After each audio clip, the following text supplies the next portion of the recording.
Здравствуйте. В студии министр иностранных дел Республики Абхазия Олег Барцыц. Олег Сасович, вы возглавляете делегацию Абхазии на 62-й Дамасской международной ярмарке, которая открылась 27 августа, было открытие торжественное, и она до 5 сентября продолжится. Безусловно, подобные площадки очень интересны для взаимодействия, сотрудничества. Расскажите о самой ярмарке, о ее программе, как был представлен павильон Абхазии, какие встречи состоялись. Добрый день. Да, разумеется, стоит рассказать об этом масштабном, очень заметном в регионе мероприятии, которое из себя представляет Международная Дамасская ярмарка-выставка. Это с большой историей уже формат. 62-й раз она проводилась и проводится в этом году. И вот мы участвовали в этом таком весьма амбициозном и серьезном формате. Я хочу сказать, что сегодня, после тех общественно-политических трансформаций, которую претерпела Сирийская Арабская Республика в декабре прошлого года, после прихода нового правительства, нового президента Сирии, впервые было такое широкое представительство, поскольку сегодня Сирия пользуется режимом отмены санкций. Их активно снимают, и все больше государств вовлекаются в эту орбиту сотрудничества с Сирийской Арабской Республикой. Ну, достаточно сказать о цифрах. 48 стран представлены были на международной Дамасской ярмарке. Причем это не только страны региона Ближнего Востока, это и Юго-Восточная Азия, некоторые европейские страны, это и африканские страны. Ну, прежде всего, и Китай, разумеется, присутствовал, и, разумеется, Турецкая Республика, поскольку сегодня у Сирийской Арабской Республики и Турции очень тесные взаимоотношения, они наращивают это партнерство, но при этом хотят соблюдать баланс, хотят сотрудничать и с Российской Федерацией, и с Республикой Беларусь, и об этом нам говорили неоднократно в ходе тех контактов, которые у нас были. К этому мы вернемся еще. Да. Наш павильон был представлен, я считаю, очень ярко. Вот мы сегодня были у президента, президент принял нашу делегацию, и мы подробно рассказывали о том, какой интерес вызвал именно визуальный ряд нашего павильона. Он был выполнен в ярко выраженном национальном стиле. Очень талантливый сирийский дизайнер выполнил его, он удосужился вникнуть и изучить массу исторических материалов и создал такую абсолютно аутентичную постройку. Наш павильон представлял из себя такое деревянное плетеное строение в стиле нашей Апацхи, так скажем. И это смотрелось очень выигрышно и совершенно не похожим ни на кого. Огромное количество посетителей приходили. О высоких представителях сирийской власти, истеблишмента я, конечно, расскажу отдельно, но даже среди просто вот людей, а это огромное количество людей, Дамасская ярмарка собирает там десятки тысяч человек одновременно.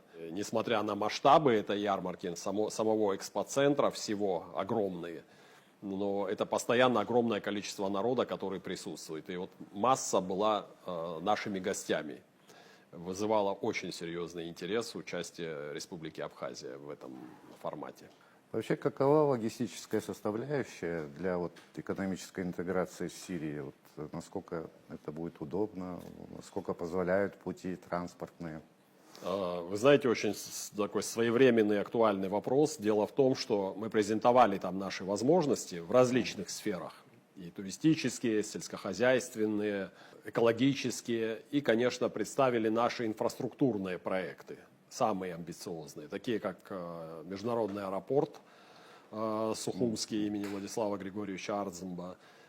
Презентовали возможности наших морских портов. И это вызывало прям очень такое живое участие, живой интерес со стороны не только сирийских наших коллег, но и со стороны многих других представителей других стран, которые находились там, участников делегаций, глав делегаций и так далее. Логистическая составляющая здесь довольно понятна. Я неоднократно уже говорил, что Абхазия обладает весьма серьезным логистическим и транзитным транспортным потенциалом.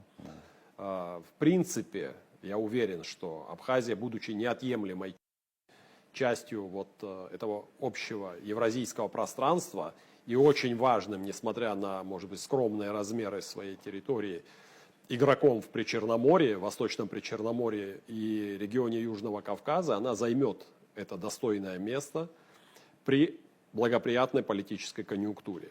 Потому что доставка в абхазские порты, например, из портов турецких, это очень удобно, это компактно, не требует большого количества времени и так далее. Сегодня оживают очень сильно внешние, в том числе и внешнеэкономические связи между Турцией и Сирией, другими игроками региона. И поэтому я думаю, что значимость вот этого нашего потенциала, в том числе и морских портов, она, конечно, будет изо дня в день со временем расти. Это мое глубокое убеждение. Я хочу сказать, что, например, наши экспонаты, которые мы представили, продукцию наших производителей и так далее, которую мы представили на Дамасской ярмарке в нашем павильоне, она как раз и была отправлена, весь этот груз был отправлен из порта Сухум, был отправлен в Трабзон, затем наземным транспортом. Это за достаточно короткое время все попало в Сирийскую Арабскую Республику, в Дамаск. Тест прошли. Да, мы опробировали этот маршрут. У нас, конечно, интересный транспортный узел, воздушный, железнодорожный, Разумеется. морской, автомобильный. Конечно. Если это все заработает, было бы здорово. Какова роль нашей диаспоры в взаимодействии наших республик и, может быть, еще и в сирийско-российском диалоге какое-то участие принимает наша диаспора? Ну, прежде всего, я скажу о российско-сирийском диалоге. Сегодня, конечно, этот диалог, эти связи, они потихоньку набирают силу.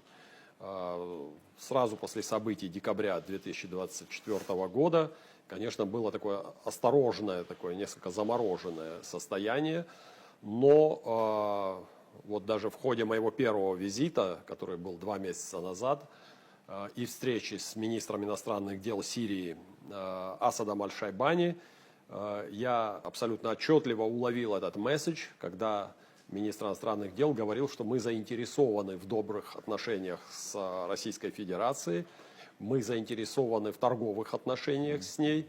И вот, как известно, не так давно состоялся как раз его визит министра иностранных дел Аль-Шайбани в Москву.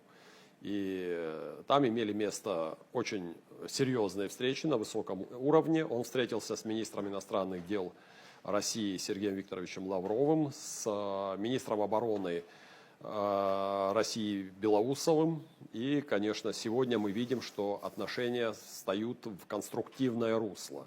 Мы, кстати, в ходе нашего визита, наша делегация в полном составе посетила по приглашению чрезвычайного полномочного посла Российской Федерации в Сирии Александра Владимировича Ефимова, посетили российское посольство, где нас очень радушно приняли, и мы обстоятельно поговорили о нюансах, о сегодняшней ситуации, о состоянии дел, собственно, в регионе и, конечно, об некоторых интересных аспектах российско-сирийского сотрудничества. Это очень всегда ценная информация, это дипломат, который прекрасно знает регион, прекрасно знает страну, и поэтому мы, конечно, ценим и с благодарностью воспринимаем возможность вот для таких встреч. Вот в самой республике насколько стабильно, скажем, проявляется повышенный к ней интерес ряда стран? Ну, разумеется, весь сегодняшний внешнеполитический, геополитический контекст определяется несколькими факторами в Сирии. Это, с одной стороны, как я уже сказал, благоприятно складывающаяся конъюнктура, поскольку идет активный режим отмены санкций. Сирия, ее бизнес-сообщество, ее финансовая система находится в ожидании того, что опять будет подключена к системе SWIFT, а это означает, что будут интенсивные платежи, это стимулирует обмен товарами, обмен услугами. конечно, это серьезный фактор для роста. Ну и, разумеется, в политическом аспекте здесь, как и всегда на Ближнем Востоке, в таком сложном регионе, как Сирия, конечно, здесь средоточие различных факторов, различной активности разных государств. Прежде всего, конечно, здесь надо учитывать ту роль, которую играет государство Израиль. Это постоянный источник нестабильности в Сирии, и с этим приходится считаться. При этом сегодня основная масса исламских государств, в том числе и Лига исламских государств, она полностью развернута лицом к Сирии, к Сирийской Арабской Республике. Об этом свидетельствовало и количество делегаций, которые находились на торжественном открытии, где нам также было отведено почетное место. Мы видели уровень представительства, количество этих стран. Это самые респектабельные, самые богатые и влиятельные страны Ближнего Востока, арабского мира. Поэтому здесь происходит вот такой очень непростой, динамичный и, разумеется, очень сложный процесс. Я думаю, что по мере того, как будет отменен режим санкций, когда все-таки, я надеюсь, заработает экономика, а сирийское правительство очень ориентировано на это, на достижение новых стандартов. У нас была интересная встреча с министром сельского хозяйства, Министерства сельского хозяйства Сирии, где очень такой заинтересованный и предметный диалог был. В том числе они не стесняются спрашивать о нашем опыте в области сельского хозяйства. Мы рассказали, в нашей делегации присутствовал проректор Абхазского государственного университета Максим Харитонович Гвинджи. И вот когда мы рассказали о том, что в Абхазском государственном университете существует агроинженерный факультет, это вызвало очень живой интерес. Мы проинформировали, вот Максим Харитонович проинформировал о том, что мы ежегодно принимаем там по приблизительно 20 студентов из Сирийской Арабской Республики на обучение в АГУ. Это политика АГУ. И спасибо руководству университета и Олегу Алексеевичу Гвараме за эту политику. Прежде всего, это, конечно, студенты абхазской, адыгской национальности, члены, молодые люди из нашей диаспоры. И мы намерены и дальше такую политику продолжать. Что касается диаспоры, которая, безусловно, играет важную роль в общественной жизни Сирийской Арабской Республики.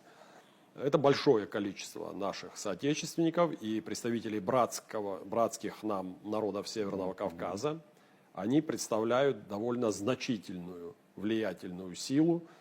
Это без малого 150 тысяч человек в общей сложности. И мы, кстати, сумели убедиться в их, так сказать, желании поучаствовать, помочь, поддержать нас. Соответственно, и мы, и наше посольство, которое работает с полной самоотдачей, и чрезвычайный полномочный посол Мухаммед Али, и сотрудники, они оказывают и им также поддержку. Поэтому такой симбиоз вылился в то, что Абхазский павильон, без преувеличения, могу сказать, был самым посещаемым. Очень тепло, очень активно поддерживали наши соотечественники, потомки махаджиров, поддерживали наше участие. И с удовольствием для себя видели, что наши контакты с истеблишментом, с властями Сирии происходят на очень высоком уровне. Нас принимал, кстати, хочу сказать, очень радушно министр туризма Сирии, устроил нам подробнейшую экскурсию по павильону Министерства туризма. Это очень масштабное, очень такое интересное пространство. И, конечно, очень интересная встреча была с министром культуры Сирийской Арабской Республики. Это очень популярный в Сирии человек.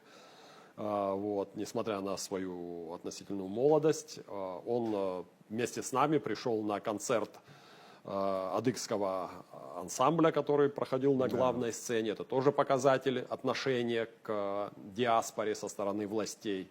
Отдельный концерт, он побыл с нами, увидел этот концерт и пригласил также нас к себе. Вот. Ну, я отдельно хочу сказать несколько слов во-первых, о членах делегации, которым я благодарен. Все проявили себя с самой конструктивной, активной стороны. Это министр культуры Даур Вадимович Кове, министр экономики Теймураз Зурабович Миквабия.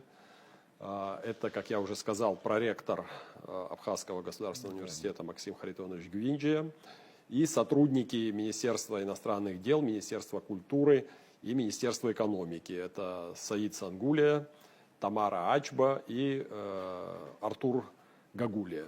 Внушительный состав. Да, делегации. все проявили себя очень дисциплинированными, мобильными, заряженными на результат членами делегации. И, конечно, хотелось бы отдельно сказать о тех, кто помогал, чтобы это состоялось.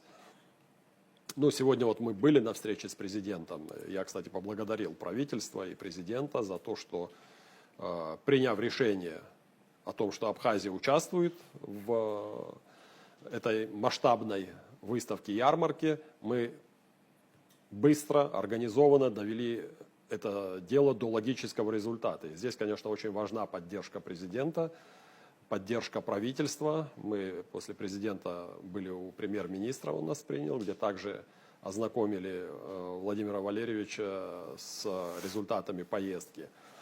И очень много людей, которые подключились, которые помогли бескорыстно.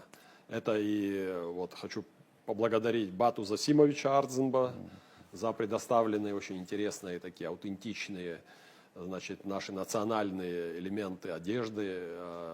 И Даура Зауровича Ардзенба, который доставил груз в Трабзон. И, конечно, нашего полномочного представителя в Турецкой Республике Ибрагима Авицба. Мы, кстати, на обратном пути осмотрели условия работы, размещения нашего полномочного представительства в городе Стамбул. Наш полномочный представитель и его зам Джансух Лазба ознакомили нас с спецификой работы в этой важной стране для нас, где проживает огромная абхазская диаспора. Он наладил очень интересное конструктивное взаимодействие с посольством Российской Федерации в Турции, с генеральным консулом, который размещается в Стамбуле Российской Федерации в Турции. Поэтому я, конечно, могу высказать только слова удовлетворения и благодарности. Ну и отдельно, конечно, хочу отметить ту помощь, которую оказал чрезвычайный полномочный посол Российской Федерации в Республике Абхазия Михаил Александрович Шургалин. У нас был такой достаточно острый момент, связанный со сроками, когда требовалось оформление массы документов, которые мы отправляли. И вот Михаил Александрович включился в эту работу, и это был пример подлинного партнерства, союзничества и дружбы, за что мы, конечно, благодарны. Отдельно хочу сказать и о сотрудниках посольства Республики Абхазия в Сирии. Это и посол, чрезвычайный полномочный посол Мухаммад Али Таташ, и все сотрудники, которые трудятся там, что называется, не покладая рук. И вот результат, вот этот огромный интерес, который вызвало представительство Абхазии там, неподдельное участие нашей диаспоры в огромном массовом количестве, которое приехало и поддержало нас, он и обусловил тот уровень высокий, которым мы пользовались все эти несколько дней. Достаточно сказать, что именно на наш павильон целенаправленно пришел посетить его отец президента Сирии Ахмада Аш-Шара, и он провел у нас длительное время, познакомился с нашими старейшинами, нашей диаспорой. Вот. Мы обменялись с ним, я его поприветствовал сердечно и поблагодарил, мы с ним обменялись мнениями о сегодняшней ситуации в Сирии, рассказали о том, что происходит в Абхазии. И одной из важных, я считаю, миссий нашей работы с Сирией, это в том числе информирование сирийцев и особенно членов нашей диаспоры, абхазской, адыгской диаспоры, черкесской диаспоры, о той важной роли, которую играет Российская Федерация в развитии, сегодняшнем дне, становлении Республики Абхазия. И вот, конечно, люди, которые, может быть, немного знали о России, они начинают разворачиваться в эту сторону, в сторону России с благодарностью, с интересом, поскольку понимают, что Россия – это партнер, друг и союзник их братского народа, братской страны, Абхазии. Приятно слышать, что на таких значимых мероприятиях Абхазия выглядит на соответствующем уровне высоком. Это, правда, очень приятно нашим гражданам. Спасибо. Вообще наши граждане с большим интересом следят за событиями в Сирийской Республике. Нам не безразлично, что там происходит, и хочется, чтобы воцарился мир, стабильность и сотрудничество, и взаимодействие, интеграция. Все это, наверное, последует. Разумеется, мы заключили предварительные договоренности о ряде направлений, которые будем сейчас развивать. Это и по линии Министерства экономики. Наш министр экономики предметно проговорил со своими коллегами те возможные направления, которые быстро можно уже организовать. Есть потребности в группе товаров, которые Абхазия может удовлетворить в сторону Сирии. И есть также желание сирийской стороны, которая обладает достаточно серьезной, развитой отраслью переработки сельхозпродукции и заинтересована в попадании ее на внешние рынки, не только абхазской, а посредованно через нас, транзитом на российский масштабный и дружелюбный к Абхазии российский рынок. Разумеется, все эти вопросы будут реализованы. Ну и также культурный обмен, культурное сотрудничество. Это то, о чем уже есть предварительные договоренности. Мы ждем наших сирийских партнеров и коллег у себя в Абхазии и дали им обещание, что мы также будем регулярно поддерживать эти контакты. Они охотно идут на это взаимодействие, приглашают нас. Это очень важно, очень важен эффект присутствия. Ну, Олег Мсасович, благодарим вас за такую вот полную позитива информацию. Спасибо вам большое.